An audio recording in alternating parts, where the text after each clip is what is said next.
And we are live, guys. Welcome to another live stream from the Men of High Value channel. My name is Joseph Darling. Today we're talking about going from Incel to Volcel.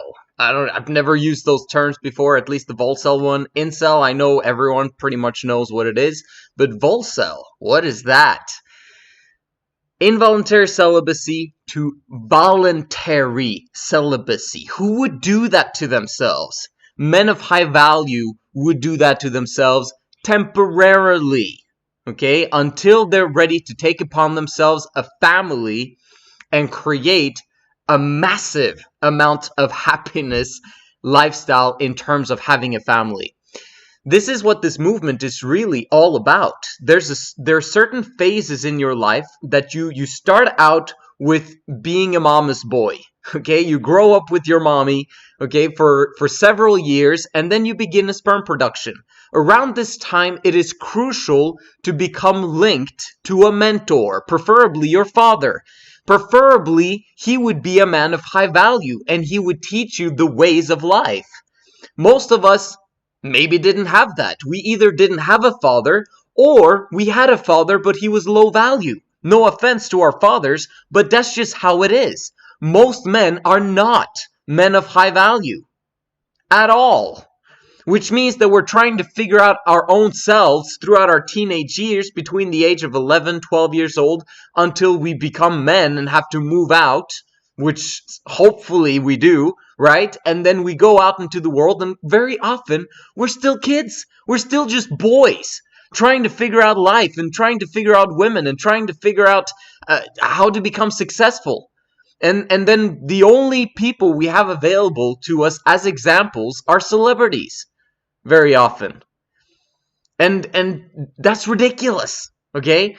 So let's talk about first, I just want to explain my background in terms of my story, of how I was raised, how I grew up in terms of getting this understanding of the world. I grew up very religiously, and I was obedient with everything, okay? Like, I was like, keep the Sabbath day holy. I was like, don't drink, don't smoke, don't do this. And then one of the things that I was struggling with, though, was when I noticed masturbation at 11 years old. That's when I was like, whoa, what is this? And then I also became intrigued because my friends were beginning to read magazines. There was no proper internet during that time when I was a kid, like 9, 10, 11 years old. We didn't have internet, right? It was there, but it wasn't present for us. Like, it was like 1994, 95, 96 for me. And I was intrigued about that. That was the one thing that I was kind of struggling with in terms of my religious background. I was obedient to my church leaders. I was obedient with everything. Except for women. I was just so intrigued about women. And no one was really teaching me anything else but don't have sex with women. Okay, that was what I was told. And there was no reasoning behind it, no explanation behind it, except for God said so. Right? And so I grew up with masturbation issues, and one time my mom caught me watching porn. Okay, I wasn't masturbating at the time, fortunately, but she caught me and she said, hey, as long as you don't do it again, I won't tell your father, right? And I obviously did not do it again on that computer, but I did it again and again and again and again. And you understand this because you've gone through the exact same thing, most probably. 95 to 98% of us do exactly that. Until the time when, like, 14 years old, that was kind of like my worst rebellious moment. That was also when I was rude to my mom. Like, that was weird for her because I'd been so nice up until 14. Then I became like a massive rebel. And massive rebel for me was that I actually tasted alcohol. Oh my gosh. And that was something that I never had wanted to do, but at 14, I was like, I don't care about my parents, I don't care about anything, I don't care about, I'm just gonna do what I want to do when I want to do it. And fortunately, I never ever got drunk, which was awesome. And since then, since I was like 16 years old, I've never even tasted alcohol, nonetheless. And I recommend that for anyone out there as well. I'm going to explain now voluntary celibacy, because this is my journey here. At 14, I also realized that rebelling was ridiculous. It was fortunately I had a teacher who came up to me and was like, "What are you doing?" Because I was like an A student up until 14 years old. 14 years old, I was beginning to not care. I would like not even come to class. I would like lie. I would like do all the crap that kids do, right? And then my teacher, a male teacher, told me, "What the hell are you doing? Why are you messing up your life this way? You are an A student. You can do anything in life that you want." And I was just like, man, that was my wake-up call. 14 years old. Okay, let's do it. But there was one thing. I did not do anything like I was struggling to overcome, which was the woman thing. I wanted to have sex. I was 14 years old and wanting to have sex. And I had girlfriends. I started having girlfriends from an early age. Like I was 6 years old when I got my first kiss. Okay? I was like, and I was kind of pushing borders all the time with my girlfriends at 14 years old. I was like going to second base and third base. And do you understand what I mean? Like I was progressing fast towards sexuality. What the hell was I doing? I was like massively religious. Why was my one part of me, I'm obedient with everything, okay? And then the other part of me was like, I want women. I want to have sex. Like my sperm production is massive, hyperdrive. Do you understand what I mean? This is what very often you go through as well. Maybe you're still struggling with it. Probably. Okay? But in many ways, I seem to have grown up a little bit faster. I was experiencing all of this all at the same time. And then I was 16 years old and I basically had that moment when I actually had the opportunity to have sex. Okay? She wanted it and she said, "Go get a condom." And then I was like, all right. And then I was just so excited. I went and got a condom from the other room that I knew there was condoms. And then I came back and then she didn't want to anymore. Oh my gosh. Am I so grateful that she didn't want to anymore. And we didn't do anything. The next couple of days, she ended up, okay, we were 16 years old, so we were just kids, all right? But one friend of mine came over the next couple of days, and then she was beginning to be interested in him. And I was like, what the heck? Now, obviously, they didn't sleep together either because we were all very religious and there's all this thing, whatever. But do you understand what's going on here? I was so religiously inclined, but I wanted to have sex. I really wanted to. I'm so grateful I didn't. And I married as a virgin. So, however, let's continue the story. From 16 years old, I was trying to get laid. But that moment when I saw her actually, cheating on me in front of me and being interested in another guy a couple of days after she had said that she wanted to do it with me, I was just like, what is going on? That's when I began to understand that women, there's a different story there, okay? They're different than us in many aspects.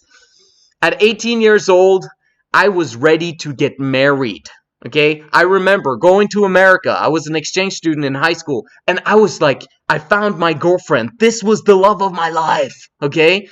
And I was telling my host father that, like, I want to get married to this girl, and, like, that's what I want to do, and I'm going to do it, and blah, blah, blah. And he was like, what are you, like, are you insane? You're 18 years old. My religious background desired for me to not have sex outside of marriage. And I had made a decision around 16, 17 years old that I was not going to have sex outside of marriage because I almost did it. But I managed at this point to make a decision I was not going to do it. And I became more committed to my religious faith.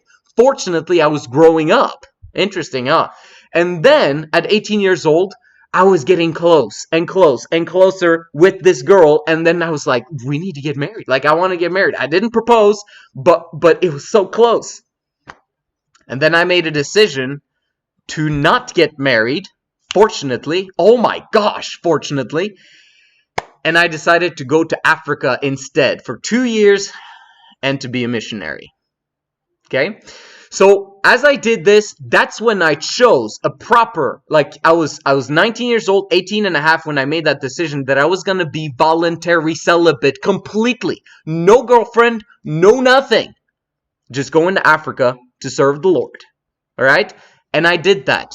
And during that time frame, I had literally less than 2 ejaculations. Literally less than 2 ejaculations during that entire time frame.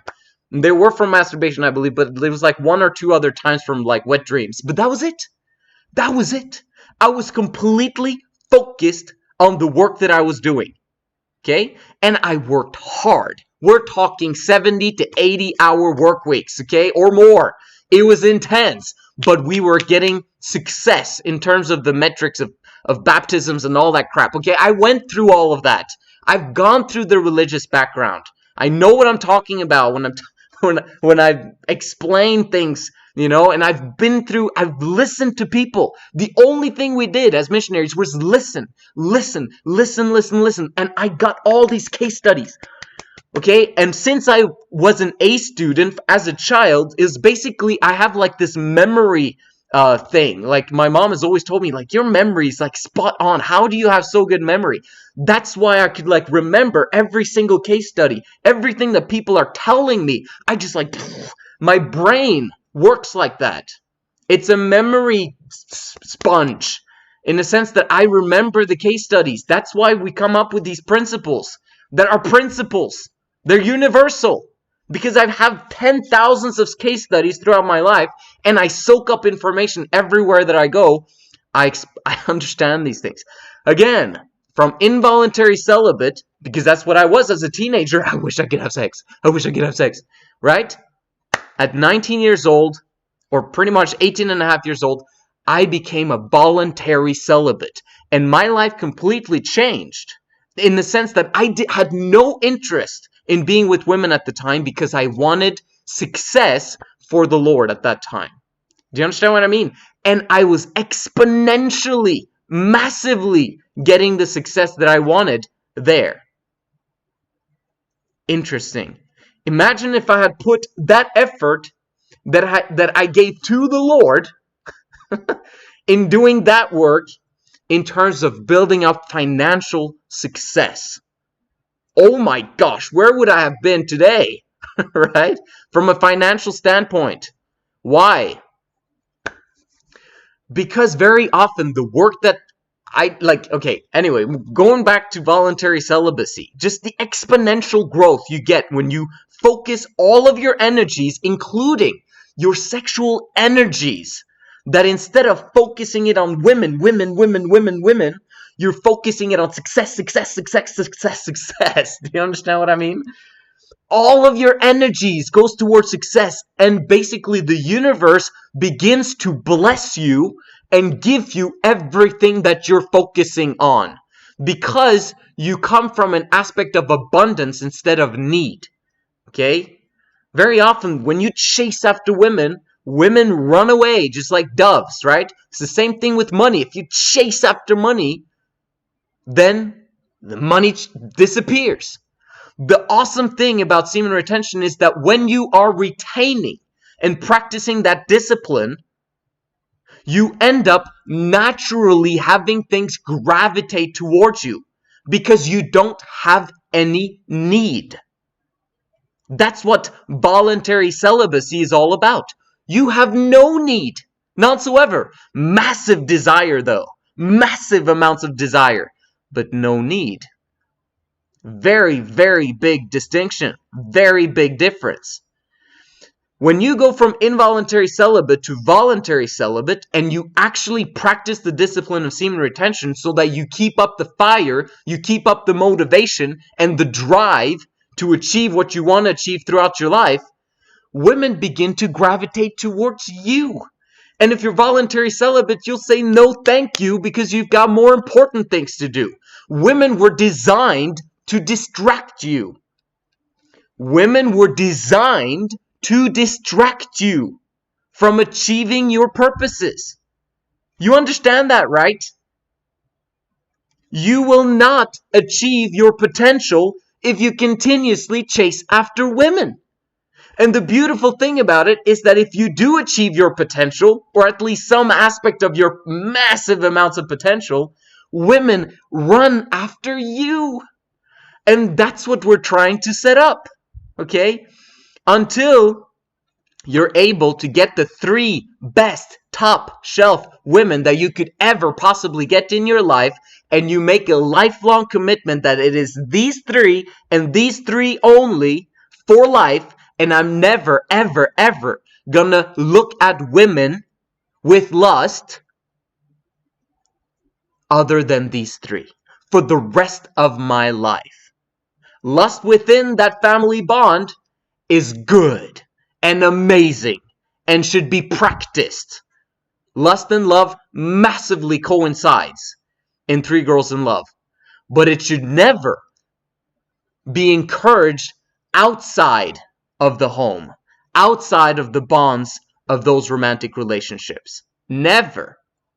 And this is not from a religious standpoint. Though I have a massive religious background, I understand the principles why it is crucial that we stay away from women romantically that we do not intend to commit to for life. It is extremely destructive for them. And if you do not understand that, rewatch and watch again and watch again and watch again the video that I made on casual sex for women is Russian roulette for them. Okay? Check out that video once again and again. So, what happened?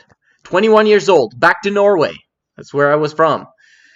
And I was massively fired up about getting married now. I had done the 2 years that I was supposed to do. Now I went back to get rich. But really, I was getting back home to get married. Because that's what my sexual urges were telling me to do. That's what you need, okay? You're not supposed to be single. You're not supposed to be voluntary celibate. You're supposed to get married now. You know what happened? I was chasing women, okay? But I was chasing them in the sense of commitment. Commitment. Here, you want a ring? Do you want a ring? Do you want a ring? Obviously, I didn't do that to everyone all the time. But in terms of dating, I was asking out everyone. And it was like, what is wrong with this guy? Like, he's like so fired up about getting married. And you know what happens when you massively, say, here's my commitment. I want to be your boyfriend and I want to get married to you and I want to have tons of kids. And like, women run away from it. Okay? And that's what they were doing towards me continuously because I had no idea about the principles that I know today. Right? Got tons of experience. Had 2 girlfriends. If you haven't seen my first few videos of this channel, they're kind of fun because I explain the history of what happened in terms of me getting 2 girlfriends, pretty much being engaged to both of them. And this was not the same one that I was with when I was 18. And they were dumping me. And I was dumped. And I was dumped. And the common denominator was me. Okay? And I was fortunate, oh my gosh, to manage to retain the girl that is now my wife. At 23 years old, 23 and a half, I got married. And we had a baby within the first year of our marriage. 24 years old. My son is turning 10 years old this month. So, voluntary celibacy, no ejaculations, pretty much those 5 years, okay, from 19, or 4 years, from 19 to 23. And then I was like, now, it's free for all. Now I can have sex as much as I want. I'm married now. I'm married. I can ejaculate all of the freaking time. Yeah. Is the most stupid thing you could ever imagine a religious boy to do. Any boy to do. Ridiculous. You like gone this entire time frame trying to hold off on women and trying to stay away and trying to like all the discipline I'd gone through from 16 years old and now I could finally blow off some steam, right? There was this our relationship went massively downhill from the time that we were in love and blah blah blah before marriage. Okay? Got married, ejaculation. All the time. All the time. Okay? And it took me 2.5 years to 3 years to figure out that, oh my gosh, how about if I just don't? Like, how about if we just have sex and I don't? Interesting. Okay, well, I still feel good. I don't feel tired. I feel energized. Blah, blah, blah. And since then, that was pretty much 7 years ago, 8 years ago, when we made the decision that I was going to practice semen retention while being married. Oh my gosh. Why do I look like I'm 26 or 27 years old? It's because of semen retention, guys. That's why. Okay? You don't age very fast when you're practicing semen retention. It's awesome. All right? But I'm just explaining to you from so many different aspects the powers of voluntary celibacy. I chose to have a family. It was way too soon. It was ridiculous. If I had just stayed on my path, that getting married is a ridiculous move at 23 years old. Stay with your power. Use that energy that you have at 23 years old. Just focus on success. Focus on business. Build up your business massively over the next few years. The women will come. Don't worry about it. Not only that, but the woman, okay, my wife is absolutely amazing. I would not be here today if I wasn't for her. But understand from your point of view, the women that you get at the point where you are right now is your level of women right here. But if you massively exponentially grow your business, the women that you'll be able to attract, and also you'll be able to ditch monogamy for 3 Girls in Love, because you've got the financials, you've got everything set up, and you're living according to truth, then you're actually able to choose from the top shelf women. And you can't compare these women to the girls that you're able to get now. Do you understand what I mean? That is a powerful principle of voluntary celibacy that you can have if you go from incel to voluntary celibacy. By the way, once I got married, I was an involuntary celibate as well. Incel. While married. What the hell? What's going on there?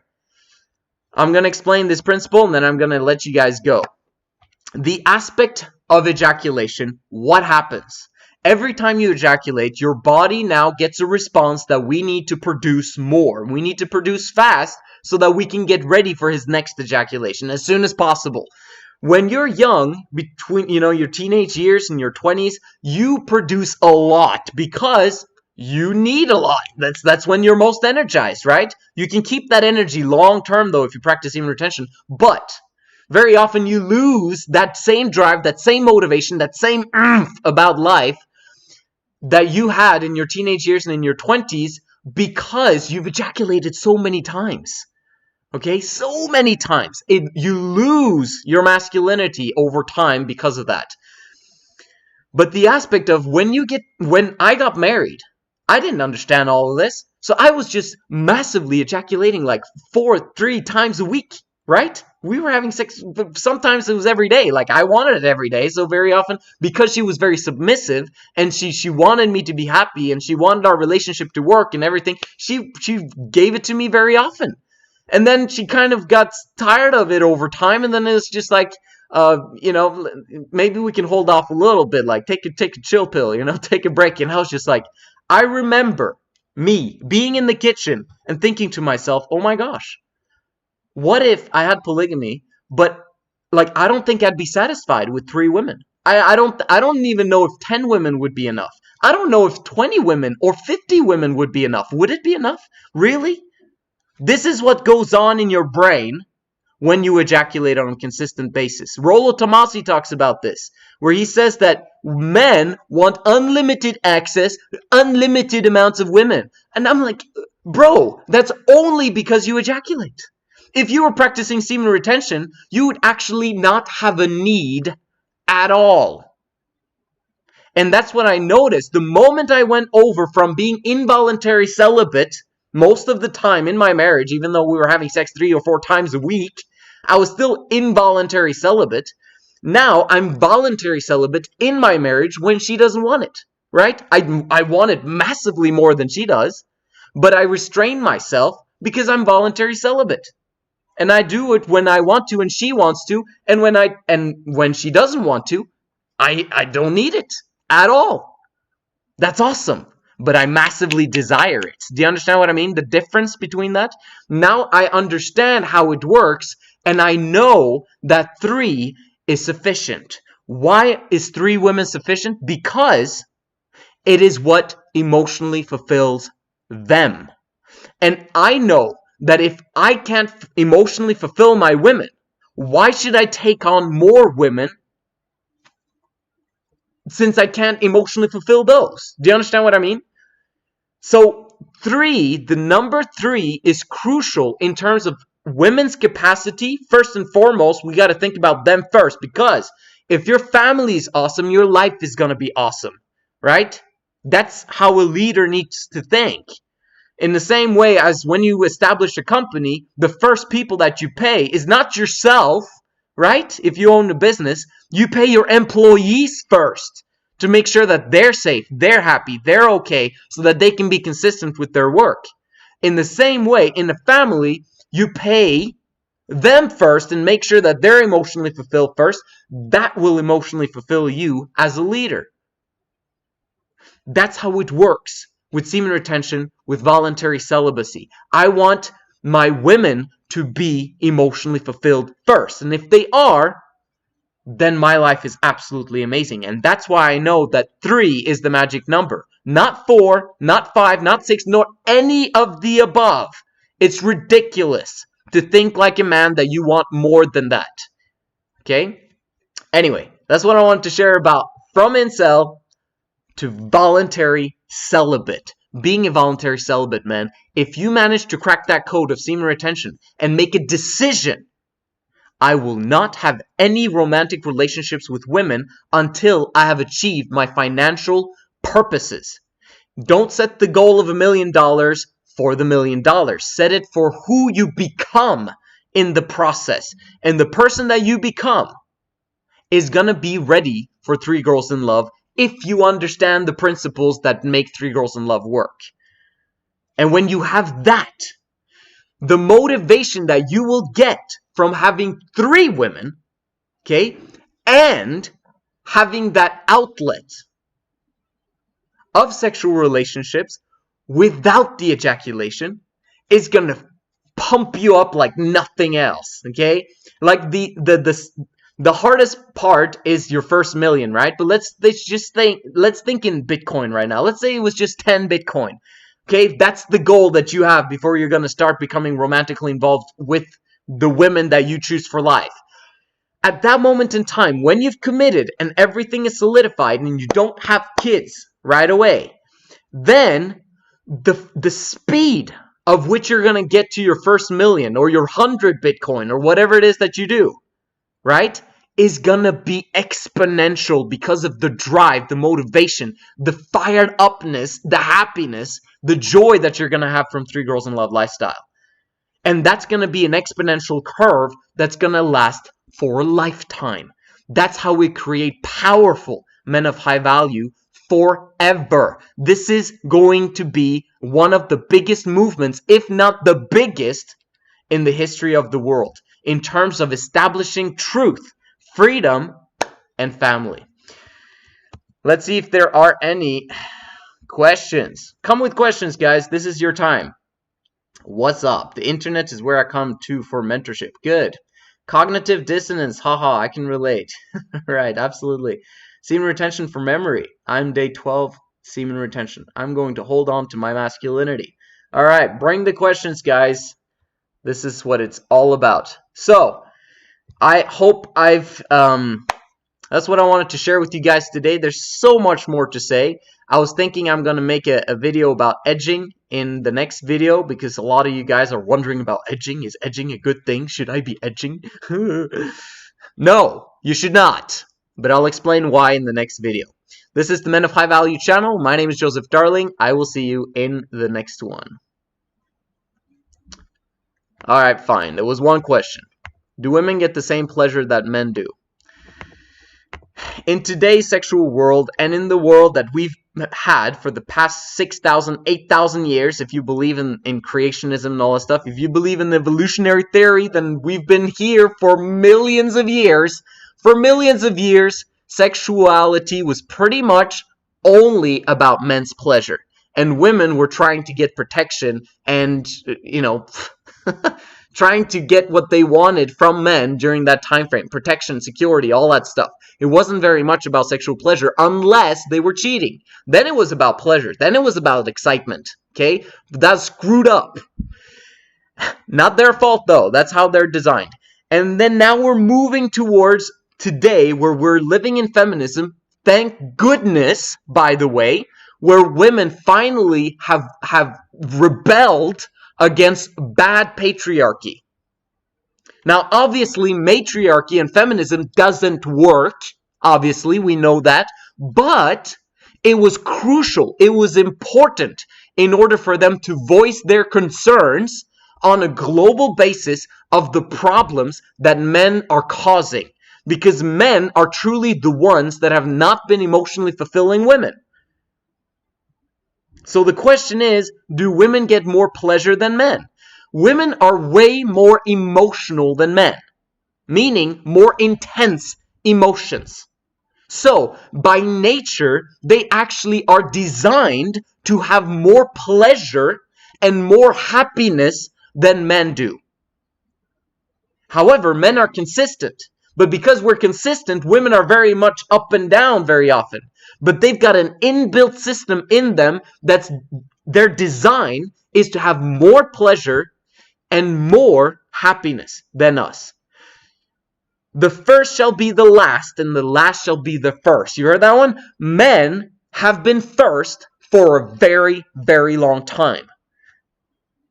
And women have been last. But the time is changing now with the Men of High Value movement, with the truth, where women shall become first, not in terms of power, okay? Not in terms of leadership, because there's still going to be obviously good patriarchy with 3 Girls in Love, but they're going to be first in terms of happiness. They're going to be first in terms of pleasure because of the intensity of their emotion.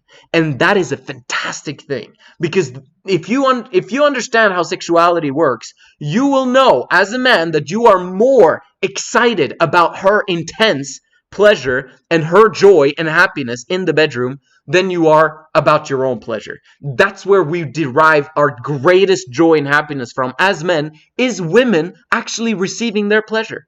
So that's how you create heaven for them, but also for yourself. And the solution is what has been the problem all along, is men. Men suck compared to our potential to produce heaven on earth, both for women and men. So, what's the question? Do women get more pleasure than men do? Most often they do not. But it's because it's men's inability to create the necessary environment for women to get the same amount of pleasure or more pleasure than men.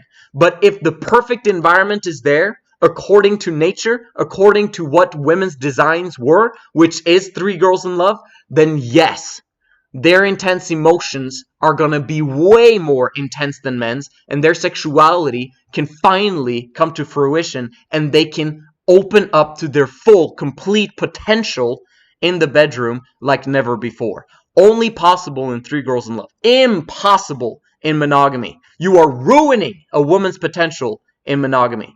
So, hope that answers the question.